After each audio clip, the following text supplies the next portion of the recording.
Guys, welcome to explore your ideas. तो आज हम लोग देखेंगे क्लास 12th का स्टार्ट कर रहे हैं। अगर आप लोग को पसंद आए तो शेयर कर देना। आज शुरू कर रहे हैं डीप वाटर क्लास 12th का।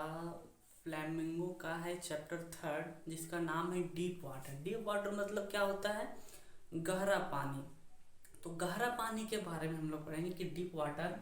और वो लिखा किसने था? William Douglas. इसका पूरा नाम है विलियम ओ डगलस। ओ का मतलब है ऑरविले। तो ऑरविले यहाँ बुक में दिया नहीं है तो हम लोग को नहीं पढ़ना, लेकिन फिर भी याद रखने के लिए विलियम डगलस इतना याद रख सकते हैं। डीप वाटर किसने लिखा था? किसका ये है ऑटोबायोग्राफी? ये है विलियम ओ डगलस। और डीप वाटर के बारे में जान लेते हैं कि ये किस तरह का स्टोरी है। तो जो डीप वाटर है ये हमारा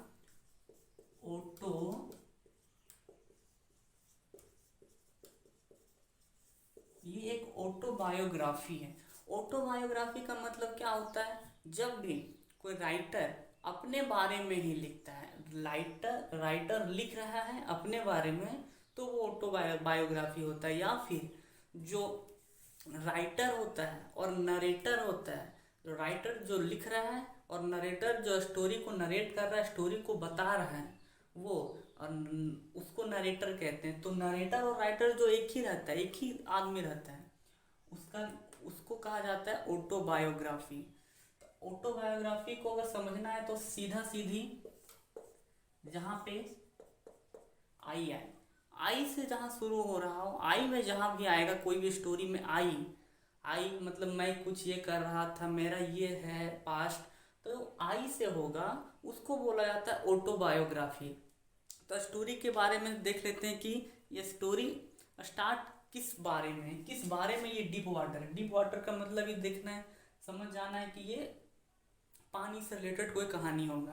तो डीप वाटर का मतलब समझ लेते हैं कि इसमें किस टाइप का कहानी होगा। तो जो डीप वाटर में है ये एक कहानी है मिस एडवेंचर का। किसका? मिस एडवेंचर का। ये एक मिस एडवेंचर है। जब विलियम डगलस के साथ कुछ ऐसा मिस एडवेंचर मतलब बोल सकते हैं दुर्घटना, कुछ ऐसा दुर्घटना हुआ है राइटर के साथ, वो उस दुर्घटना के बारे में बता रहे हैं कि मेरे साथ ये घटित हुआ। तो उसी को मिस एडवेंचर कहा जाता है। तो मिस एडवेंचर में जो जो घटा उसमें क्या है? इसमें मिस एडवेंचर में दिया है फियर ऑफ वाटर। क्या दिया है? Fear of water. तो फियर ऑफ वाटर के बारे में हम लोग पढ़ना है। जो पानी का डर है, पानी से हम लोग को जो डर लगता है, तो जो पानी से विलियम जो राइटर है वो डरते थे, तो वो अपने बारे में बताते कि ये डर कब से शुरू हुआ है और किस तरह से ये उस पर डर हावी हो रहा है। और इसके बारे में ये बोल रहा है कि उस डर को अपने ऊपर हावी किस तरह नहीं होने देना, उससे ओवरकम किस तरह से होना है। तो इसमें ये भी दिया है how to overcome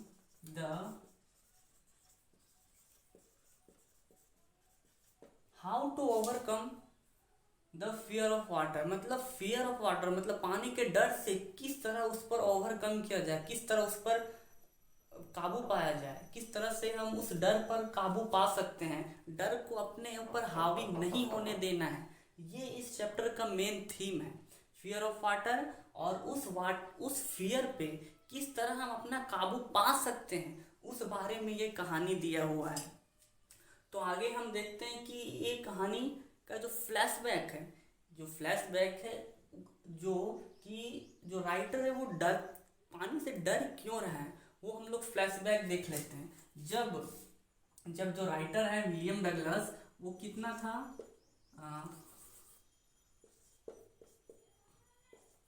2 to 3 year.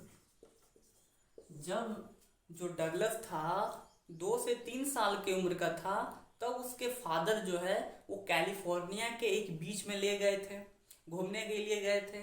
तो वो क्या हुआ, सडनली एक वेव आया और उसको डग कर दिया पानी के ऊपर, उस पानी के नीचे उसको दबा दिया। और वो क्या है, विलियम डगलस एकदम क्या हुआ, पानी के अंदर दब गया, लग रहा है कि अब उसके अंदर जान नहीं है। उसी वक्त उसके माइंड में एक टेरर आ गया, टेरर ऑफ वाटर आ गया, डर हो गया, क्योंकि उसका सांस एकदम थम सा गया था कि अब क्या होगा। उसी वक्त उसके माइंड में एक फियर आ गया। लेकिन जब वो वेव बार बार उसके ऊपर अगेन एंड अगेन उसके ऊपर जा रहा था, बार बार वेव, तो उसको क्या, उसके जो फादर हैं उसको एक हंसी आ रही थी कि तो बच्चा है, खेल रहा है, कूद रहा है, मस्ती कर रहा है। लेकिन उसके पिता को, फादर को ये नहीं पता था कि ये उस पानी से कितना डर रहा है, उस पानी से उसका दम घुट रहा है, जो पानी उसको अंदर दबा दिए है, उसका जो वेव है, समुद्र का लहर, सी का जो वेव है, वो उसको दबाया जा रहा है, दबाया जा रहा है, उससे विलियम्स का उसका दम घुटते जा रहा है। तो वो फादर तो समझ नहीं पा रहे हैं कि इसका मतलब क्या है, मतलब वो क्या हो रहा है उसके साथ, उसको तो हंसी आ रहा था। तो यहीं से इसका जो फियर है वो स्टार्ट होता है, इसके मन में एक टेरर हो गया, एक डर बैठ गया है पानी के प्रति। और उसके बाद ये था फ्लैशबैक। ये क्या है, एक फ्लैशबैक, जब वो 3 साल 2 साल 3 साल का था तब वो गया था। स्टोरी स्टार्ट कब होता है, जब विलियम 10 से 11 साल का होता है, जब वेन विलियम डगलस 10 और 11 year old story begins. Story यहाँ से स्टार्ट होता है। तो स्टोरी में क्या है, जब 10 से 11 साल का होता है तो इसका एक ड्रीम होता है। क्या होता है, ड्रीम ऑफ स्विमिंग होता है। उसका क्या होता है, ड्रीम, स्विम करने का एक ड्रीम होता है कि हमको एक स्विम करना है, इसका एक चाहत होता है। लेकिन उसका जो 2 से 3 साल का था वो अभी भूल चुका है फिलहाल, और ये इसका मन में है कि हम स्विमिंग करें। तो स्विमिंग करने के लिए कोई जगह चाहिए, कोई प्लेस चाहिए जहाँ पे वो स्विमिंग सीख सकता है। तो उसी के घर के बगल एक पूल था जिसका नाम था YMCA पूल। उसके घर के बगल में एक पूल था जिसका नाम था, एक स्विमिंग पूल था जिसका नाम था YMCA पूल था। तो इसका अगर वैसे जानना है तो ऐसे शॉर्ट फॉर्म जान सकते हैं YMCA पूल। लेकिन इसका अगर फुल फॉर्म जानना चाहे कि YMCA का फुल फॉर्म क्या होता है, इसका फुल फॉर्म होता है यंग मैन क्रिश्चियन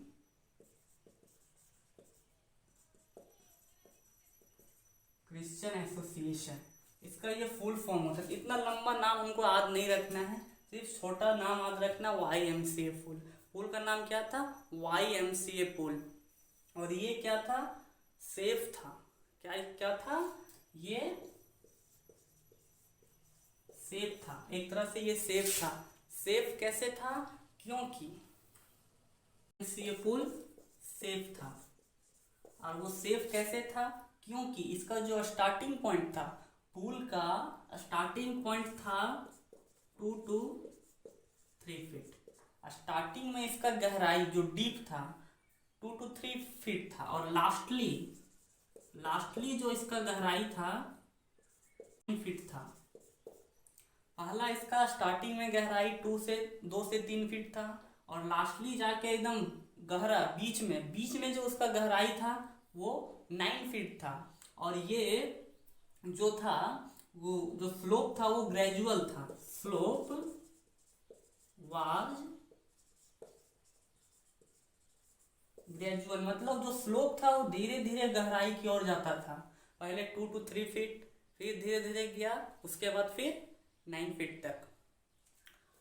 उसके बाद उसी के बगल में एक रिवर था, YMC मतलब उसके घर के बगल में ही कहीं आसपास एक रिवर था। रिवर का नाम था याकिमा रिवर। एक रिवर था याकिमा रिवर।